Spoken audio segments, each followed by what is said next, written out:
समझने की जिज्ञासा इंसानों में पहले भी थी और आज भी है और आगे भी रहेगी। यही जिज्ञासा भारत के चंद्रयान मिशन का मूल आधार है। इसी जिज्ञासा को शांत करने के लिए इसरो ने चंद्रयान 3 को चांद पर भेजा है। चंद्रमा के बारे में काफी कुछ खोज लिया गया है, लेकिन अभी भी ऐसे तमाम रहस्य छिपे हुए हैं जिसके बारे में हमें नहीं पता है। उन्हीं जानकारियों को चांद पर पहुंचा भारत का विक्रम लैंडर और प्रज्ञान रोवर देने वाला है।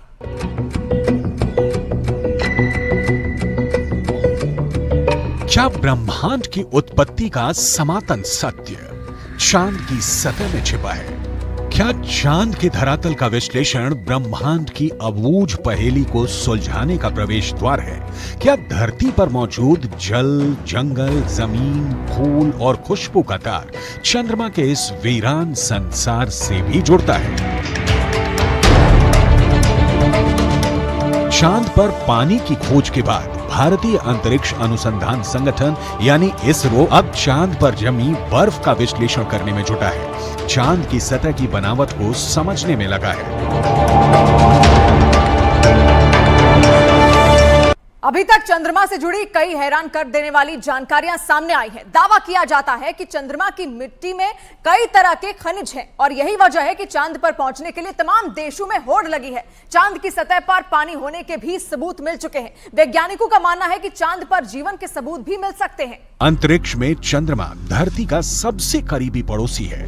पिछले 6 दशकों में इंसानों ने 100 से भी अधिक मून मिशन को अंजाम दिया है। सभी मिशन को कामयाबी नहीं मिली, लेकिन इन मिशन ने चांद को सबसे ज्यादा खोजा जाने वाला स्थान जरूर बना दिया।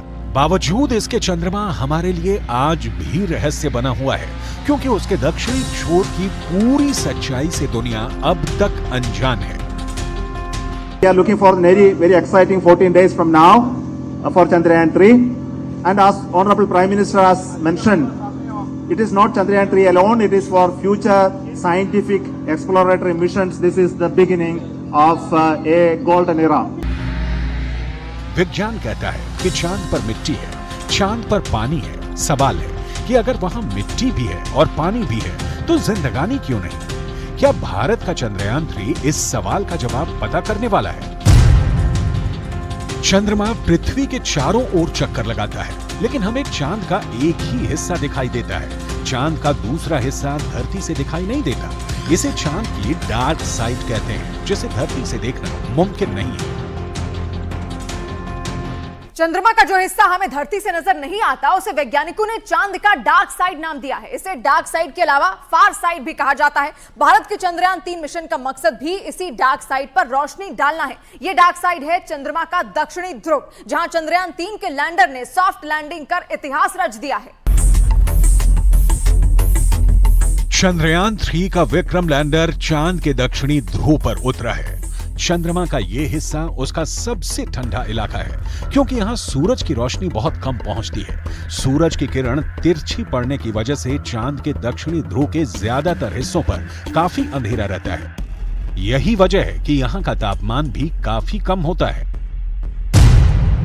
अमेरिकी स्पेस एजेंसी नासा की एक रिपोर्ट के मुताबिक दक्षिणी ध्रुव के कुछ हिस्सों पर सूरज की रोशनी आती है। जहां सूरज का प्रकाश पहुंचता है वहां का तापमान करीब 54 डिग्री सेल्सियस रहता है, लेकिन चांद के दक्षिणी ध्रुव के ज्यादातर हिस्सों पर सूरज की रोशनी नहीं पड़ती और इस वजह से वहां का तापमान -248 डिग्री सेल्सियस तक पहुंच जाता है।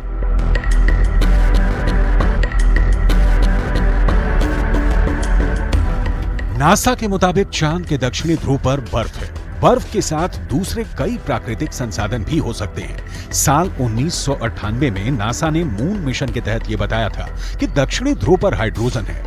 नासा का दावा है कि अधिक मात्रा में हाइड्रोजन होने की वजह से वहां बर्फ की संभावना है। इसके अलावा चांद के दक्षिणी ध्रुव पर बड़े-बड़े पहाड़ और कई गड्ढे हैं। चंद्रमा पर नजर रखने वाले वैज्ञानिकों की माने तो चांद के दक्षिणी सतह पर कई सारे गड्ढे ऐसे भी हैं जहां अरबों साल से सूरज की रोशनी नहीं पड़ी है। ऐसे में चंद्रयान 3 का चंद्रमा के ऐसे इलाके में जाना और जानकारी जुटाना अब तक के हुए सभी मून मिशन के बीच मील का पत्थर जैसा है और स्पेस साइंस की दुनिया में यह ऐसा करिश्मा है जिसे अभी तक कोई देश नहीं कर सका था। चांद के दक्षिणी ध्रुव वाले हिस्से में बड़े बड़े क्रेटर हैं, जिन्हें आम बोलचाल की भाषा में गड्ढा कहा जाता है। ज्यादातर गड्ढे ऐसे हैं जहां अरबों साल से अंधेरा है। है। अमेरिका के नासा के मुताबिक घुप अंधेरे के बीच यहां बर्फ का जमाव हो सकता है।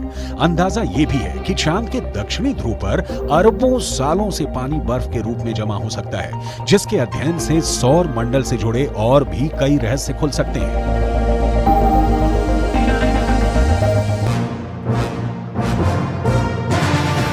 यानी भारत का चंद्रयान 3 चांद के उस हिस्से में पहुंचा है जो हमें नहीं दिखता है। सवाल है, आखिर चंद्रमा का एक ही हिस्सा हमें क्यों दिखता है? चांद खुद भी अपनी धुरी पर घूमता है और पृथ्वी के गुरुत्वाकर्षण बल के कारण चंद्रमा उसके चारों ओर चक्कर लगाता रहता है। धरती का यही गुरुत्वाकर्षण बल हमें चांद के दूसरे तरफ को देखने नहीं देता। दरअसल चांद में पृथ्वी से जुड़ा एक गुरुत्वाकर्षण केंद्र है। गुरुत्वाकर्षण केंद्र चांद के बीच में नहीं बल्कि उस हिस्से में है जो धरती की तरफ है। पृथ्वी का गुरुत्वाकर्षण बल चांद को अपनी तरफ खींचे रखता है। इसी वजह से चांद एक ही स्थिति में धरती के चारों तरफ घूमता रहता है और चंद्रमा का दूसरा हिस्सा धरती से नजर नहीं आता। धरती से 3,84,000 किलोमीटर की दूरी तय करके चांद पर पहुंचा विक्रम लैंडर चांद के उस दक्षिणी ध्रुव के तिलिस्म को तोड़ने वाला है। इसरो के मुताबिक चंद्रयान 3 के 3 अहम मकसद है। पहला, विक्रम लैंडर की चांद के दक्षिणी सतह पर सुरक्षित और सॉफ्ट लैंडिंग। दूसरा, प्रज्ञान रोवर को चांद की सतह पर चलाकर दिखाना। तीसरा, वैज्ञानिक परीक्षण करना जिसकी धमाकेदार शुरुआत हो चुकी है। चंद्रमा के रहस्यों की खोज में सबसे पहली कामयाबी 1959 में तब के सोवियत संघ को मिली थी, जो अब रूस के नाम से जाना जाता है। 12 सितंबर 1959 को धरती से लॉन्च किया गया रूस का स्पेसक्राफ्ट लूना 2 चांद की सतह से जा टकरा। 7 बरस बाद 1966 में सोवियत संघ ने एक बार फिर चांद पर दस्तक दी। 3 फरवरी 1967 को लूना 9 चांद की सतह पर पहली बार सॉफ्ट लैंडिंग करने में कामयाब हो गया। ये वो वक्त था जब सोवियत संघ और अमेरिका के बीच शीत युद्ध चल रहा था। दोनों देशों में धरती के साथ साथ स्पेस रिसर्च को भी लेकर एक होड़ लगी थी। इस होड़ का सबसे अहम हिस्सा चांद तक पहुंचने की दौड़ थी। सोवियत संघ को पीछे छोड़ने के लिए तब अमेरिका ने इंसान को चांद तक ले जाने और सुरक्षित वापस लाने का लक्ष्य तय किया।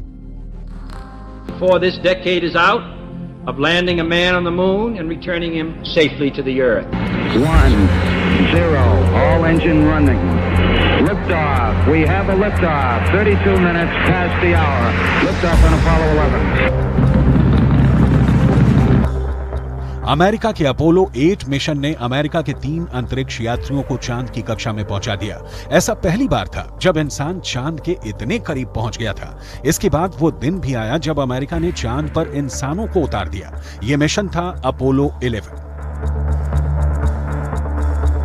अपोलो 11 के जरिए अमेरिका ने चांद तक ऐसी छलांग लगाई जिसे आज तक कोई दूसरा देश दोहरा नहीं पाया। वो छलांग थी चांद पर इंसानों का पहला कदम।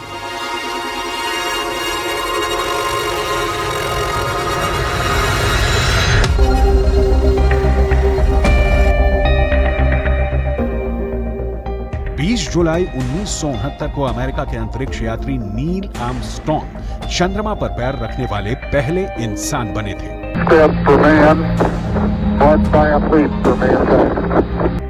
चांद पर उतरने वाला लूनर लैंडर 2 लोगों को लेकर गया था। नील आर्मस्ट्रॉन्ग के अलावा बज एल्ड्रिन भी वहां बाद में उतरे थे। अपोलो 11 मिशन ने चांद से मून रॉक्स लाकर एक अलग इतिहास रचा। अपोलो 11 मिशन के दौरान करीब 22 किलो सामान चंद्रमा से लाया गया था। इसमें तकरीबन 50 चांद के चट्टानों के टुकड़े और चांद की मिट्टी शामिल थी। चांद पर पहुंचने की स्पेस रेस आगे भी चलती रही। इस दौड़ में यूरोपियन एजेंसी, जापान, यहां तक कि चीन भी कूद पड़ा।